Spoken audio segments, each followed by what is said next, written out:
Hey guys, thank you for joining me. We are doing lesson 3 of the Odyssey. We're going to be going over Land of the Dead. So lesson 3 of the Odyssey, Land of the Dead. Thank you for joining me this morning. I love going over the Odyssey. Today is not a super big book, but I like this book as well, The Land of the Dead. Let's do a little recap. If you're following along with your maps or if you're getting your map ready for that final project, let's do a little recap of where Odysseus has been. And so you can check these off in your little check boxes. So number 1, of course, he was leaving Troy, right? So that should be number 1. Then he went to Ismaris. Then he went round Malea. And then he went past Cythera, so that's number 4. Number 5 on the list should be Land of the Lotus Eaters. Remember, those people didn't want to harm him. It was just that the flowers made him forget, made him not want to return home. Then after the Land of the Lotus Eaters, he went to Cyclops Island. And we remember what happened there, where he had to change his name to nobody, and he attacked the Cyclops and took his eye out. And if you don't remember that, watch our last video because it's all there. And now we are going to the Land of the Dead. But before we get to Land of the Dead, that's not necessarily number 7 on your list.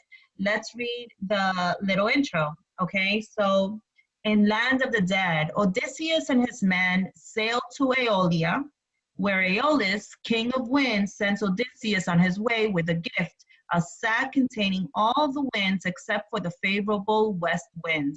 When they are near home, Odysseus's men open the sack, letting loose a storm that drives them back to Aeolia. Aeolus casts them out, having decided that they are detested by the gods. They sail for 7 days and arrive at the land of the Lastrygonians, a race of cannibals. These creatures destroy all of Odysseus' ships except for the one he is sailing in. Odysseus and his reduced crew escape and reach Aea, the island ruled by the sorceress goddess Circe. She transforms half of the men into swine, and swine are pigs. Protected by a magic herb, Odysseus demands that Circe change his men back into human form before Odysseus departs from the island a year later. Circe informs him that in order to reach home, he must journey to the land of the dead, Hades, and consult the blind prophet Tiresias. Okay. So there's a lot there, but we've got a whole bunch of other places where we need to mark our map. So according to this, next on the stop is Aeolus Island, right? And King Aeolus gives him a bag of wind. His men open the bag of wind just as he's about to get home. So the next stop on the checklist is almost home. The men open the bag of wind and the wind sends him back to Aeolus Island again. So then that's number 9 again. So it's 8 is Aeolus, 7 is Aeolus Island, 8 is almost home, and 9 is Aeolus Island again. Then he goes to the land of the Lastrygonians, which is number 10 on your map. And then he goes to Aea, where he stays there for a year with the goddess Circe, according to what we just read. And Aea, she tells him that he has to visit the land of the dead. So the land of the dead is actually stop number 12, the land of the dead. And that's what we're going to read today. Okay, and here we go. We bore down on the ship at the sea's edge and launched her on the salt immortal sea, stepping our mast and spar in the black ship, embarked the ram and you and went aboard in tears with bitter and sore dread upon us. But now a breeze came up for us astern, a canvas-bellying land breeze, hail shipmate sent by the singing nymph with sun-bright hair. So we made fast the braces, took our thwarts, and let the wind and steersman work the ship with full sails spread all day above our coursing, till the sun dipped, and all the ways grew dark upon the fathomless, unresting sea. By night our ship ran onward toward the ocean's bourne, the realm and region of the men of winter, hidden in mist and cloud. Never the flaming eye of Helios lights on those men at morning when he climbs the sky of stars, nor in descending earthward out of heaven, ruinous night being rove over those wretches. We made the land, put Ram and you ashore, and took our way along the ocean stream to find the place foretold for us by Circe. There Perimedes and Eurylochus pinioned the sacred beasts. With my drawn blade I spaded up the votive pit and poured libations round it to the unnumbered dead, sweet milk and honey, then sweet wine, and last clear water, and I scattered barley down. Then I addressed the blurred and breathless dead, vowing to slaughter my best heifer for them before she calved at home in Ithaca. Okay, so before we move on, the first few questions in your questions are kind of recap, and that's basically everything that we said up until now. So what does Aeolus give Odysseus? And we know that Aeolus gives Odysseus a sack of wind. The misfortune that occurs is that when they're almost home, Odysseus's men open the sack of wind and it blows them back to Aeolia. What type of people are the Lastrygonians? And we read that in the little intro as well, and they're cannibals. What do they do to Odysseus? They destroy all of his ships except for one. Where does Odysseus go next? He goes to Aea with the sorceress goddess Circe, and he stays there for about a year. What does Circe do to Odysseus's men? She turns them all into swine. He was there for an actual year, and Circe tells Odysseus that to reach home, he has to journey to the land of the dead and talk to Tiresias, the blind prophet. When he reaches the land of the dead, and that's what we're listening to now, Odysseus makes a sacrifice, promising Tiresias the most handsome black lamb. Okay? And you'll notice that they refer to spirits as shades. So shade actually means like ghost or spirit. And burn the choice bits on the altar fire. As for Tiresias, I swore to sacrifice a black lamb, handsomest of all our flock. Thus, to assuage the nations of the dead, I pledged these rites, then slashed the lamb and ewe, letting their black blood stream into the well pit. Now the souls gathered, stirring out of Erebus, brides and young men, and men grown old in pain, and tender girls whose hearts were new to grief. Many were there too, torn by brazen lance-heads, battle-slain, bearing still their bloody gear. From every side they came and sought the pit with rustling cries, and I grew sick with fear. But presently I gave command to my officers to flay those sheep the bronze cut down, and make burnt offerings of flesh to the gods below, to sovereign death, to pale Persephone. Meanwhile I crouched with my drawn sword, to keep the surging phantoms from the bloody pit, till I should know the presence of Tiresias. One shade came first, Elpina of our company, who lay unburied still on the wide earth as we had left him, dead in Circe's hall, untouched, unmourned when other cares compelled us. Now when I saw him there, I wept for pity and called out to him, "How is this, Elpina? How could you journey to the western gloom, swifter afoot than I in the black lugger?" He sighed and answered, "Son of great Laertes, Odysseus, master mariner and soldier, bad luck shadowed me and no kindly power. Ignoble death I drank with so much wine. I slept on Circe's roof, then could not see the long steep backward ladder coming down, and fell that height. My neck bone buckled under, snapped, and my spirit found this well of dark. Now hear the grace I pray for, in the name of those back in the world, not here. Your wife and father, he who gave you bread in childhood, and your own child, your only son Telemachus, long ago left at home. When you make sail, and put these lodgings of dim death behind, you will moor ship, I know, upon Aea island. There, O my lord, remember me, I pray. Do not abandon me unwept, unburied, to tempt the gods' wrath while you sail for home. But fire my corpse, and all the gear I had, and build a cairn for me above." So when the first shade or the first spirit to approach Odysseus is Elpenor, or Elpenor. He's one of Odysseus's men, and he died earlier in Circe's hall. He broke his neck and he died. He fell off the roof. He asking Odysseus to bury him, to go find him and bury his body because his body is still lying there.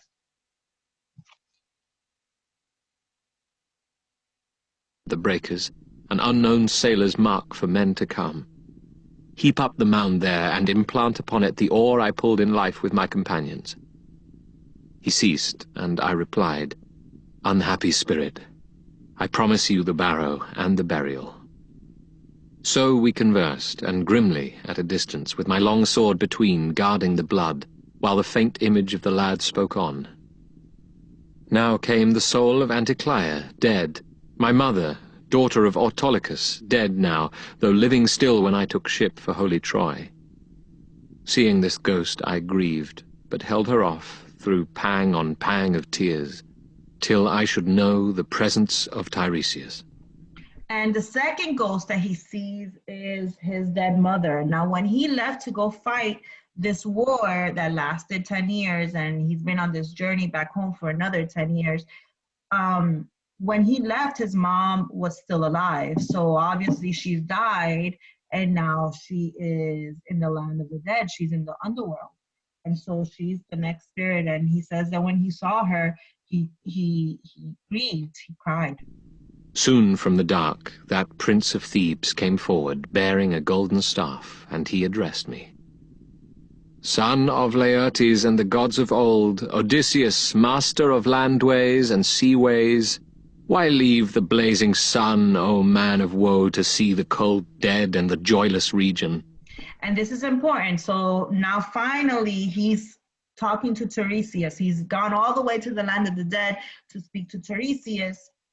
And Tiresias is going to tell him 7 things. And this is the last question in your discussion post. So listen for these 7 things that he's going to tell him.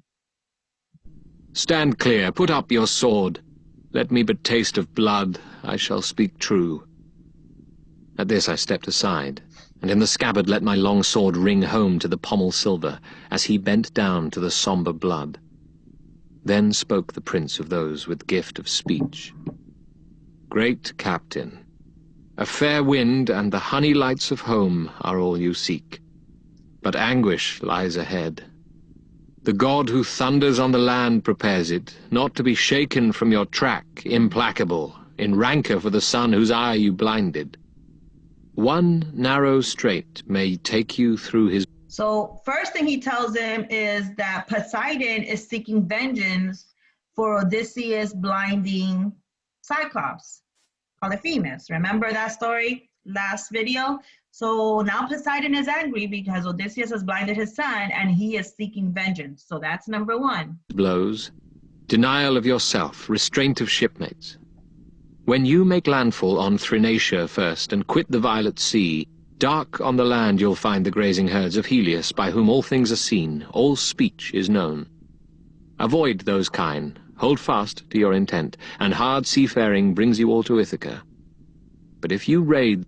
Number 2 is he says you're going to go to the next island that you're going to go to, you're going to want to eat the cattle. Do not eat Helios's cattle. Do not eat them. He says, walk away and you're okay, right? But... the beeves, I see destruction for ship and crew.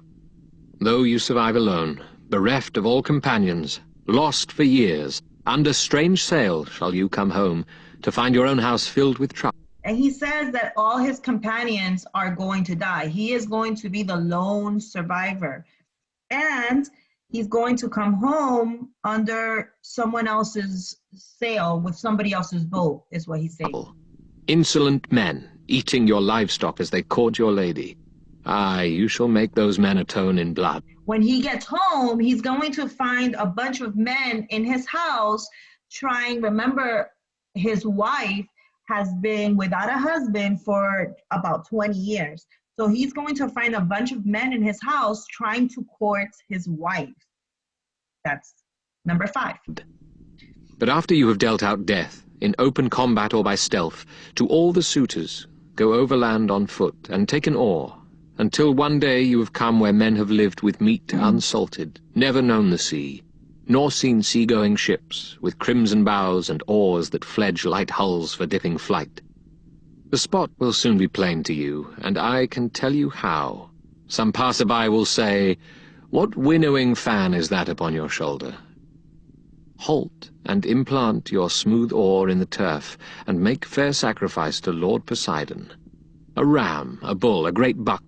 And he says, when all this is done, walk inland with an oar until you come where men do not know the sea, and offer a sacrifice to Poseidon. He's saying, when all of this is done, go ahead and offer Poseidon a sacrifice. Boar.